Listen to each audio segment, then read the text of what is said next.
What you doing, Otaku? I am the AC, and I'm going to talk about the anime movie Children of the Sea. It came out in Japan mid-2019, was supposed to come to the US in theaters in April 2020.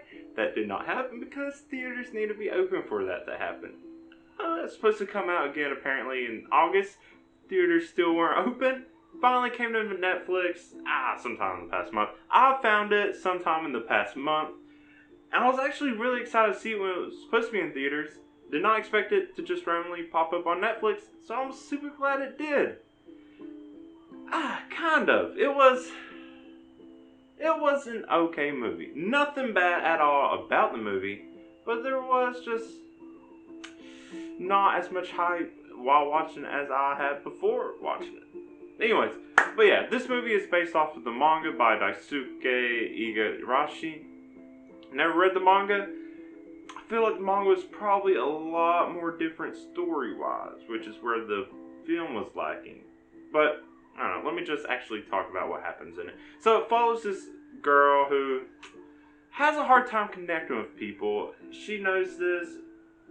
She feels like she should try. She can't really bring herself to even try to connect with people.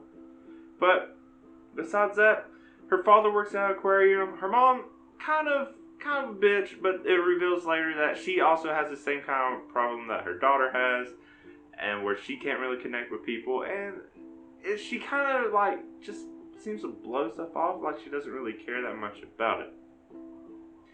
Anyways, eventually she runs into a boy named Umi, another boy eventually named Sora, who were apparently raised by dugongs. They were found somewhere off the coast of the Philippines. And it's already just a weird thing, but it's kind of okay too, right?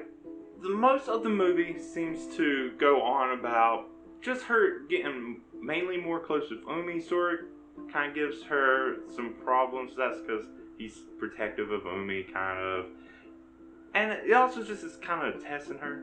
But then, besides just these three kind of getting closer, Ruka finally connecting with someone, there's this mysterious thing going on with like the sea life where it just keeps gathering around Japan. A lot of just weird fish and big sea life washing up on shores. Then there's also like a meteorite falls in the ocean. Umi's taking Ruka to go see comets in the sky. And then aside from this, there's this other mystery going on with the scientists that are the ones actually studying Umi and Sora. Some are taking care of him, some may seem like they have ulterior motives. And then that's where the story kind of just falters, really.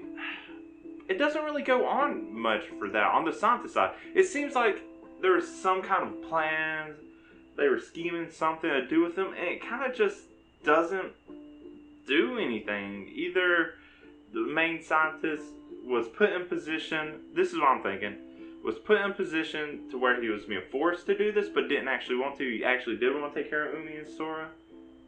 Or like he just had a change of heart, or just no one really followed through with this plan. Where it goes instead is this supernatural thing of Sora and Umi. I don't even know how to describe it, really. They eventually just become one with the ocean again, and then the galaxy, and there's a whole bunch of universal stuff happening in the water. It's weird. And it's not much of a story, really. Maybe a little bit of lore is played with here, but overall, this movie is more of just something nice to watch. They definitely go for the ambiance, for this just really pretty and like spectacular thing to watch. It's the story is just like, huh? By the time I got to the end, I was like, wait, what was actually going on though? And it's weird. And this is why I say it's not a bad movie. The movie is almost 2 hours. It flew by. You do get caught up in all this stuff that's happening until you get to the end and was like, wait, what was the actual story though? I get it. I get there was all this supernatural stuff. I get they were like magical. They were not really people. yeah, and so the story was not what you should watch. If you watch this movie, and you should, like I said, even for almost 2 hours, it flew by for me. And you just get lost in it. And I mean, hey, sometimes it's nice to just watch a chill movie about sea life and water and just, relax. Because really, there's not that much of a climactic moment, like anything intense, but there is like this big build into a beautiful universe person. Nothing I'm saying is going to make any sense unless you watch the movie, but yeah, it is good. I can't say it's bad.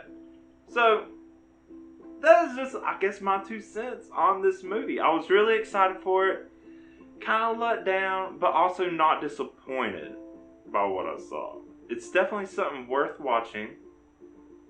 Just don't expect some fantastic, like, overwhelming, heartwarming story to come from it. I mean, I guess the most character development that's in it is the mom, because she eventually becomes nicer to her daughter, I guess.